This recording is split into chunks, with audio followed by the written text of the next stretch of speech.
La vida cristiana normal. Por Watchman Nee. Pero si Dios ha tratado con nosotros, en Cristo Jesús, entonces tenemos que estar en Él para que esto sea efectivo, y eso ahora parece un problema igual de grande. ¿Cómo debemos entrar en Cristo? Aquí nuevamente Dios viene en nuestra ayuda. De hecho, no tenemos forma de entrar, pero, lo que es más importante, no necesitamos intentar entrar, porque ya estamos dentro. Lo que no pudimos hacer por nosotros mismos, Dios lo ha hecho por nosotros. Él nos ha puesto en Cristo. Permítanme recordarles 1 Corintios 1:30. Creo que ese es uno de los mejores versículos de todo el Nuevo Testamento. Vosotros estáis en Cristo. ¿Cómo? De Él, es decir, de Dios, sois vosotros en Cristo. Alabado sea el Señor. No nos corresponde ni idear una forma de entrada ni elaborarla. No necesitamos planificar cómo entrar. Dios lo ha planeado, y Él no solo lo ha planeado sino que también lo ha realizado. De Él sois vosotros en Cristo Jesús. Estamos en, por lo tanto, no necesitamos intentar entrar. Es un acto divino y se cumple. Ahora bien, si esto es cierto, se siguen ciertas cosas. En la ilustración de Hebreos 7 que consideramos anteriormente vimos que, en Abraham, todo Israel, y por lo tanto Leví, que aún no había nacido, ofrecía diezmos a Melquisedec. No ofrecieron separada e individualmente, sino que estaban en Abraham cuando él ofreció, y su ofrenda incluyó toda su descendencia. Esta es, entonces, una verdadera figura de nosotros mismos como en Cristo. Cuando el Señor Jesús estuvo en la cruz todos nosotros morimos, no individualmente, porque aún no habíamos nacido, sino que, estando en Él, morimos en Él. Uno murió por todos, por eso todos murieron. 2 Corintios 5:14. Cuando Él fue crucificado, todos nosotros fuimos crucificados. Muchas veces, cuando se predica en las aldeas de China, uno tiene que utilizar ilustraciones muy simples para la profunda verdad divina. Recuerdo que una vez tomé un libro pequeño, puse en él un trozo de papel y les dije a esos muy simples, ahora miren con atención. Tomo un trozo de papel. Tiene una identidad propia, bastante separada de este libro. Al no tener ningún propósito especial en este momento, lo incluye en el libro. Ahora hago algo con el libro. Lo envío a Shanghái. No publico el artículo, pero el artículo se ha incluido en el libro. Entonces, ¿dónde está el papel? ¿Puede el libro ir a Shanghái y el periódico quedarse aquí? ¿Puede el periódico tener un destino separado del libro? No. Donde va el libro va el papel. Si dejo caer el libro al río el papel también se va, y si lo vuelvo a sacar rápidamente recupero el papel también. Cualquiera que sea la experiencia que atraviesa el libro, el papel la atraviesa, porque está en el libro. De Él sois vosotros en Cristo Jesús. El Señor Dios mismo nos ha puesto en Cristo, y en su trato con Cristo, Dios ha tratado con toda la raza humana. Nuestro destino está ligado al suyo. Lo que Él pasó, nosotros lo hemos pasado, porque estar en Cristo es haber sido identificado con Él tanto en su muerte como en su resurrección. ¿Fue crucificado, y luego nosotros? ¿Debemos pedirle a Dios que nos crucifique? Nunca. Cuando Cristo fue crucificado nosotros fuimos crucificados, y su crucifixión es pasada, por lo tanto la nuestra no puede ser futura. Los desafío a encontrar un texto en el Nuevo Testamento que nos diga que nuestra crucifixión será en el futuro. Todas las referencias a ello están en el aoristo griego, que es el tiempo de una vez por todas, el tiempo eternamente pasado. Romanos 6:6, Gálatas 2:20, 5:24, 6:14. Y así como ningún hombre podría jamás suicidarse mediante crucifixión, porque sería una imposibilidad física hacerlo, así también, en términos espirituales, Dios no requiere que nos crucifiquemos a nosotros. mismos. Fuimos crucificados cuando Él fue crucificado, porque Dios nos puso allí en Él. Que hemos muerto en Cristo no es simplemente una posición doctrinal, es un hecho eterno. Su muerte y resurrección representativa e inclusiva. El Señor Jesús, cuando murió en la cruz, derramó su sangre, dando así su vida sin pecado para expiar nuestro pecado y satisfacer la justicia y santidad de Dios. Hacerlo era prerrogativa exclusiva del Hijo de Dios. Ningún hombre podría participar en eso. Las Escrituras nunca nos han dicho que derramamos nuestra sangre con Cristo. En su obra expiatoria ante Dios actuó solo, ningún otro podría tener un papel. Pero el Señor no murió solo para derramar su sangre, murió para que nosotros muramos. Murió como nuestro representante. En su muerte Él nos incluyó a usted y a mí.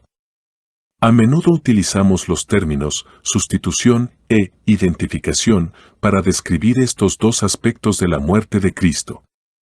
Muchas veces, el uso de la palabra identificación es bueno. Pero la identificación sugeriría que la cosa comienza por nuestro lado, que trato de identificarme con el Señor. Estoy de acuerdo en que la palabra es cierta, pero debería usarse más adelante. Es mejor comenzar con el hecho de que el Señor me incluyó en su muerte. Es la muerte inclusiva del Señor la que me pone en posición de identificarme, no que me identifique para ser incluido. Lo que importa es la inclusión de Dios en Cristo. Es algo que Dios ha hecho. Por eso esas dos palabras del Nuevo Testamento en Cristo siempre son muy queridas en mi corazón. La muerte del Señor Jesús es inclusiva. La resurrección del Señor Jesús es igualmente inclusiva. Hemos mirado el primer capítulo de 1 Corintios para establecer el hecho de que estamos en Cristo Jesús. Ahora iremos al final de la misma carta para ver algo más de lo que esto significa. En 1 Corintios 15:45, 15:47 se usan dos nombres o títulos notables del Señor Jesús. Allí se habla de Él como el último Adán y también como el segundo hombre. Las Escrituras no se refieren a Él como el segundo Adán, sino como el último Adán, ni se refiere a Él como el último hombre, sino como el segundo hombre. La distinción es digna de notarse, porque consagra una verdad de gran valor. Como último Adán, Cristo es la suma total de la humanidad. Como segundo hombre, Él es la cabeza de una nueva raza. Entonces tenemos aquí dos uniones, una relacionada con su muerte y la otra con su resurrección. En primer lugar, su unión con la raza como el último Adán comenzó históricamente en Belén y terminó en la cruz y el sepulcro. En él reunió en sí mismo todo lo que había en Adán y lo llevó al juicio y a la muerte. En segundo lugar, nuestra unión con él como el segundo hombre comienza en la resurrección y termina en la eternidad, es decir, nunca termina, porque, habiendo eliminado en su muerte al primer hombre en quien el propósito de Dios fue frustrado, resucitó como cabeza de una nueva raza de hombres en quienes ese propósito se realizará plenamente. Por lo tanto, cuando el Señor Jesús fue crucificado en la cruz, fue crucificado como el último Adán. Todo lo que había en el primer Adán fue recogido y eliminado en él. Allí estábamos incluidos. Como el último Adán, aniquiló la vieja raza, como el segundo hombre trae la nueva raza. Es en su resurrección que Él se presenta como el segundo hombre, y allí también estamos incluidos. Porque si estamos unidos a Él en la semejanza de su muerte, también lo seremos en la semejanza de su resurrección, Romanos 6:5. Morimos en Él como el último Adán, vivimos en Él como el segundo hombre. La cruz es, pues, el poder de Dios que nos traslada de Adán a Cristo. Capítulo 3. El camino del progreso, saber. Nuestra vieja historia termina con la cruz, nuestra nueva historia comienza con la resurrección. Si alguno está en Cristo, nueva criatura es, las cosas viejas pasaron, he aquí, son hechos nuevos, 2 Corintios 5:17. La cruz pone fin a la primera creación, y de la muerte surge una nueva creación en Cristo, el segundo hombre. Si estamos en Adán, Todo lo que está en Adán necesariamente recae sobre nosotros, se vuelve nuestro involuntariamente, porque no tenemos que hacer nada para conseguirlo. No hay necesidad de decidirnos a perder los estribos o a cometer algún otro pecado, nos llega libremente y a pesar de nosotros mismos. De manera similar, si estamos en Cristo, todo lo que está en Cristo nos llega por gracia gratuita, sin esfuerzo de nuestra parte, sino sobre la base de la simple fe. Pero decir que todo lo que necesitamos nos llega en Cristo por gracia gratuita, aunque sea bastante cierto, puede parecer poco práctico. ¿Cómo funciona en la práctica? ¿Cómo se vuelve real en nuestra experiencia? Al estudiar los capítulos 6, 7 y 8 de Romanos descubriremos que las condiciones para vivir la vida cristiana normal son 4. Son a. Conocer, b. Calcular, c. Presentarnos a Dios y d. Andar en el Espíritu, y están establecidos en ese orden. Si queremos vivir esa vida, tendremos que dar estos 4 pasos, no 1 ni 2 ni 3, sino los 4. Al estudiar cada uno de ellos, confiaremos en el Señor por su Espíritu Santo para iluminar nuestro entendimiento, y buscaremos su ayuda ahora para dar el primer gran paso adelante. Nuestra muerte con Cristo, un hecho histórico. Romanos 6, 1 a 11 es el pasaje que tenemos ante nosotros ahora. En estos versículos queda claro que la muerte del Señor Jesús es representativa e inclusiva. En su muerte todos morimos. Ninguno de nosotros puede progresar espiritualmente sin ver esto. Así como no podemos tener justificación si no lo hemos visto cargando nuestros pecados en la cruz, así no podemos tener santificación si no lo hemos visto cargándonos en la cruz. No solo nuestros pecados han sido puestos sobre Él, sino que nosotros mismos hemos sido puestos en Él. ¿Cómo recibiste el perdón? ¿Te diste cuenta de que el Señor Jesús murió como tu sustituto y cargó con tus pecados sobre sí mismo, y que su sangre fue derramada para limpiar tus impurezas? Cuando viste todos tus pecados quitados en la cruz, ¿qué hiciste? ¿Dijiste, Señor Jesús, por favor ven y muere por mis pecados? No, no oraste en absoluto, solo agradeciste al Señor. No le suplicaste que viniera a morir por ti, porque te diste cuenta de que Él ya lo había hecho. Pero lo que es cierto para tu perdón también lo es para tu liberación. El trabajo está hecho. No hay necesidad de orar sino solo de alabar. Dios nos puso a todos en Cristo, de modo que cuando Cristo fue crucificado, nosotros también fuimos crucificados. Por tanto, no hay necesidad de orar, soy una persona muy malvada. Señor, por favor crucifícame. Todo eso está mal. No oraste por tus pecados, ¿por qué orar ahora por ti mismo? Tus pecados fueron tratados con su sangre y tú fuiste tratado con su cruz. Es un hecho consumado. Lo único que te queda por hacer es alabar al Señor porque cuando Cristo murió, vosotros también moristeis, moriste en Él. Alábalo por ello y vive a la luz de ello. Entonces creyeron sus palabras, cantaron sus alabanzas, Salmos 106, 12. ¿Crees en la muerte de Cristo? Por supuesto que sí. Bueno, la misma escritura que dice que Él murió por nosotros dice también que nosotros morimos con Él. Míralo de nuevo, Cristo murió por nosotros, Romanos 5, 8. Esa es la primera afirmación, y está bastante clara, pero ¿esto es menos claro? Nuestro viejo hombre fue crucificado con Él, Romanos 6, 6. Morimos con Cristo, Romanos 6, 8. ¿Cuándo somos crucificados con Él? ¿Cuál es la fecha de la crucifixión de nuestro viejo? ¿Es mañana? ¿Ayer? ¿Hoy? Para responder a esto puede ayudarnos si por un momento doy la vuelta a la declaración de Pablo y digo, Cristo fue crucificado con, es decir, al mismo tiempo que, nuestro viejo hombre.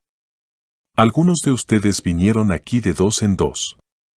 Viajaron juntos a este lugar. Podrías decir, mi amigo vino aquí conmigo, pero con la misma verdad podrías decir, vine aquí con mi amigo. Si uno de ustedes hubiera venido hace 3 días y el otro recién hoy, no podrían decir eso, pero una vez reunidos, podéis hacer cualquiera de las afirmaciones con igual verdad, porque ambas son afirmaciones de hecho. Así también en los hechos históricos podemos decir, con reverencia, pero con igual precisión, fui crucificado cuando Cristo fue crucificado o Cristo fue crucificado cuando yo fui crucificado, porque no son dos acontecimientos históricos, sino uno. Mi crucifixión fue con Él. ¿3 ha sido crucificado Cristo? ¿Entonces puedo ser de otra manera? ¿Y si Él fue crucificado hace casi 2000 años, y yo con Él? ¿Puede decirse que mi crucifixión tendrá lugar mañana? ¿Puede el suyo ser pasado y Él mío ser presente o futuro? Alabado sea el Señor, cuando murió en mi lugar, pero me llevó con Él a la cruz, de modo que cuando Él murió yo morí. Y si creo en la muerte del Señor Jesús, entonces puedo creer en mi propia muerte con tanta seguridad como creo en la suya. ¿Por qué crees que el Señor Jesús murió? ¿Cuál es su fundamento para esa creencia? ¿Es que sientes que ha muerto? No, nunca lo has sentido. Lo crees porque la palabra de Dios te lo dice. Cuando el Señor fue crucificado, 2 ladrones fueron crucificados al mismo tiempo. Tampoco dudas que fueron crucificados con Él, porque la Escritura lo dice claramente. ¿Crees en la muerte del Señor Jesús y crees en la muerte de los ladrones con Él? ¿Y ahora qué pasa con tu propia muerte? Tu crucifixión es más íntima que la de ellos. Ellos fueron crucificados al mismo tiempo que el Señor, pero en cruces diferentes, mientras que ustedes fueron crucificados en la misma cruz que Él. Porque estaban en Él cuando Él murió. ¿Cómo puedes saberlo? Puedes saberlo por la única razón suficiente de que Dios lo ha dicho. No depende de tus sentimientos. Si sientes que Cristo ha muerto, y si no sentís que Él murió, Él ha muerto. Si sientes que has muerto, y si no sientes que has muerto, con la misma seguridad has muerto. Estos son hechos divinos. Que Cristo ha muerto es un hecho, que los 2 ladrones han muerto es un hecho, y que vosotros habéis muerto también es un hecho. Déjame decirte que has muerto. Ya terminaste. Estás descartado. El yo que detestas está en la cruz en Cristo. Y el que está muerto queda libre del pecado, Romanos 6:7. Este es el Evangelio para los cristianos. Nuestra crucifixión nunca podrá hacerse efectiva por voluntad o por esfuerzo, sino solo aceptando lo que el Señor Jesús hizo en la cruz. Nuestros ojos deben estar abiertos para ver la obra terminada del Calvario. Algunos de ustedes, antes de su salvación, pueden haber tratado de salvarse a sí mismos. Leías la Biblia, orabas, ibas a la iglesia, dabas limosna. Entonces, un día se te abrieron los ojos y viste que ya te había sido proporcionada una salvación plena en la cruz. Simplemente aceptaste eso y agradeciste a Dios, y la paz y el gozo fluyeron en tu corazón. Ahora bien, la salvación y la santificación se basan exactamente en la misma base. Recibes liberación del pecado de la misma manera que recibes el perdón de los pecados. Porque el camino de liberación de Dios es completamente diferente del camino del hombre. El camino del hombre es tratar de suprimir el pecado tratando de vencerlo, el camino de Dios es eliminar al pecador. Muchos cristianos se lamentan por su debilidad, pensando que si fueran más fuertes todo estaría bien. La idea de que, debido a que el fracaso en llevar una vida santa se debe a nuestra impotencia, se nos exige algo más, conduce naturalmente a esta falsa concepción del camino de la liberación. Si estamos preocupados por el poder del pecado y por nuestra incapacidad para enfrentarlo, entonces naturalmente llegamos a la conclusión de que para obtener la victoria sobre el pecado debemos tener más poder. Si tan solo fuera más fuerte, decimos, podría superar mis violentos arrebatos de ira, y por eso rogamos al Señor que nos fortalezca para que podamos ejercer más autocontrol. Pero esto es totalmente erróneo, esto no es cristianismo. El medio que tiene Dios para librarnos del pecado no es haciéndonos cada vez más fuertes, sino haciéndonos cada vez más débiles. Seguramente esta es una forma de victoria bastante peculiar, dices, pero es el camino divino.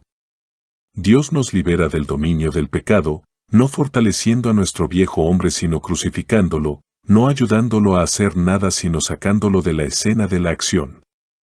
Durante años, tal vez, hayas intentado infructuosamente ejercer control sobre ti mismo, y tal vez esta sea todavía tu experiencia, pero una vez que veas la verdad, reconocerás que en verdad eres incapaz de hacer algo, pero que al dejarte de lado por completo, Dios lo ha hecho todo. Semejante revelación pone fin al esfuerzo humano propio. El primer paso, saber esto. La vida cristiana normal debe comenzar con un conocimiento muy definido, que no es solo saber algo acerca de la verdad ni comprender alguna doctrina importante. No es conocimiento intelectual en absoluto, sino una apertura de los ojos del corazón para ver lo que tenemos en Cristo.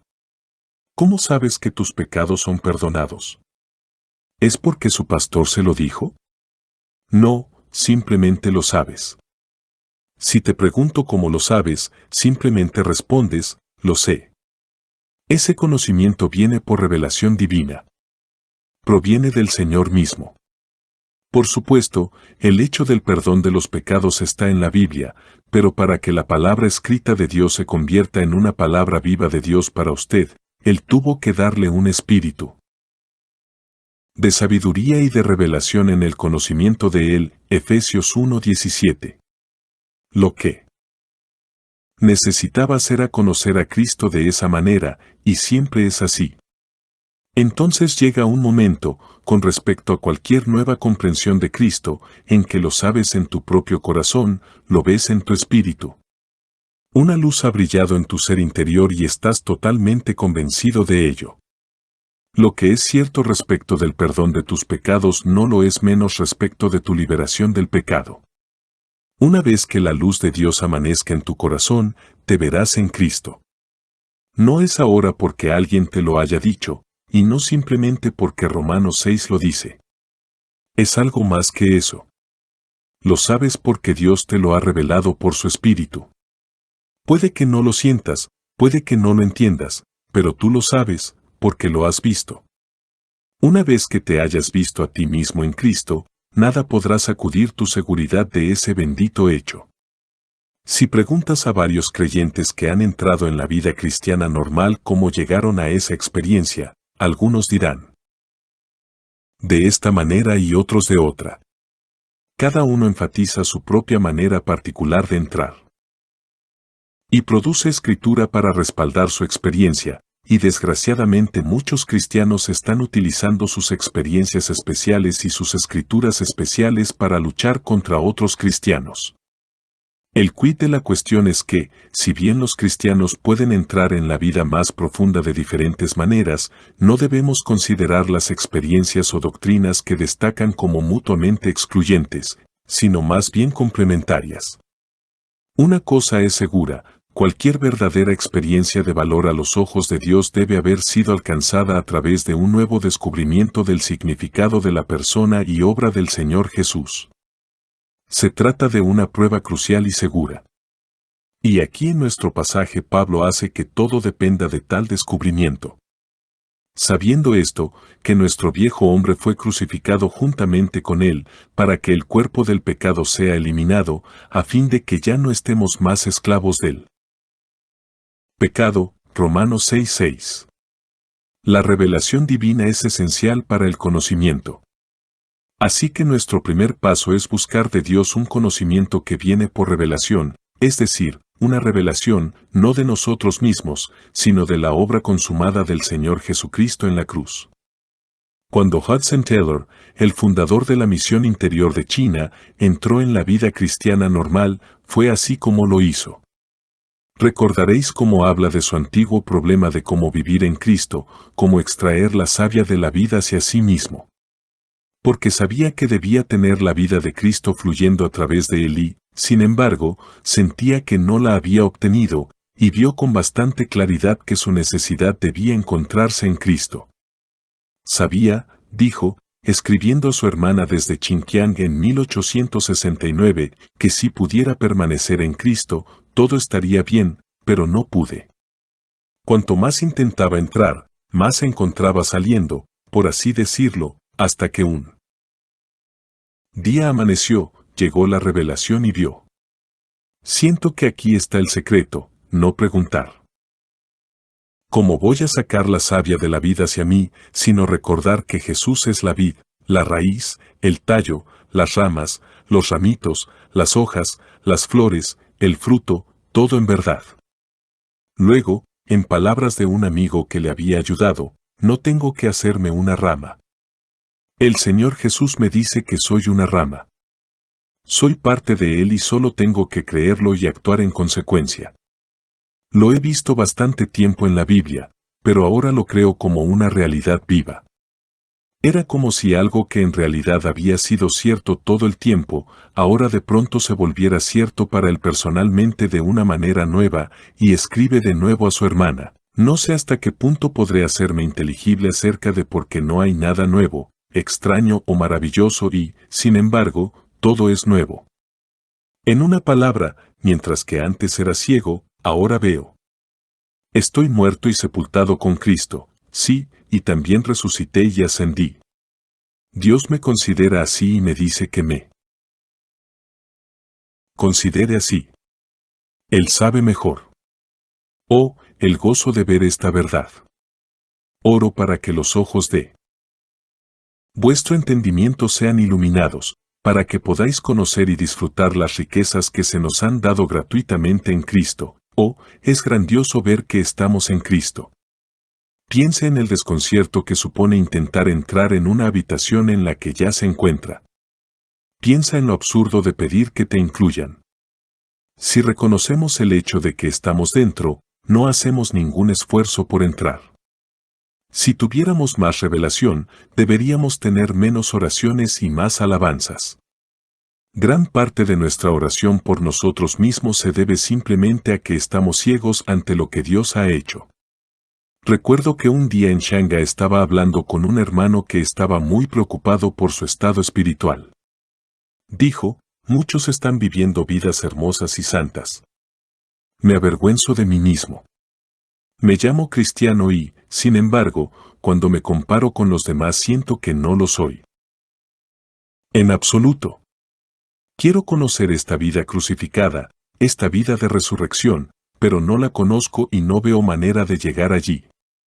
Otro hermano estaba con nosotros, y los dos habíamos estado hablando durante aproximadamente 2 horas, tratando de hacerle ver al hombre que no podía tener nada aparte de Cristo, pero sin éxito. Nuestro amigo dijo, lo mejor que puede hacer un hombre es orar. Pero si Dios ya te lo ha dado todo, ¿por qué necesitas orar?, preguntamos. No lo ha hecho, respondió el hombre, porque todavía estoy perdiendo los estribos, sigo fallando constantemente, entonces debo orar más. Bueno, dijimos, ¿recibes lo que pides? Lamento decir que no entiendo nada, respondió. Tratamos de señalar que, así como él no había hecho nada para su justificación, tampoco necesita hacer nada para su santificación. En ese momento entró un tercer hermano, muy usado por el Señor, y se unió a nosotros. Había un termo sobre la mesa, y este hermano lo tomó y dijo, ¿qué es esto? Un termo. Bueno, imagínense. Por un momento que este termo puede orar, y que comienza a orar algo como esto, Señor, tengo muchas ganas de ser un termo. ¿Me convertirás en un termo? Señor, dame gracia para convertirme en un termo. Por favor, hazme uno. ¿Qué dirás? No creo que ni siquiera un termo sea tan tonto, respondió nuestro amigo. Sería una tontería rezar así, es un termo. Entonces mi hermano dijo, estás haciendo lo mismo. Dios en tiempos pasados ya os incluyó en Cristo. Cuando Él murió, vosotros moristeis, cuando Él vivió, tú viviste. Ahora bien, hoy no puedes decir, quiero morir, quiero ser crucificado, quiero tener vida de resurrección. El Señor simplemente te mira y te dice, estás muerto. Tienes una nueva vida. Toda tu oración es tan absurda como la del termo.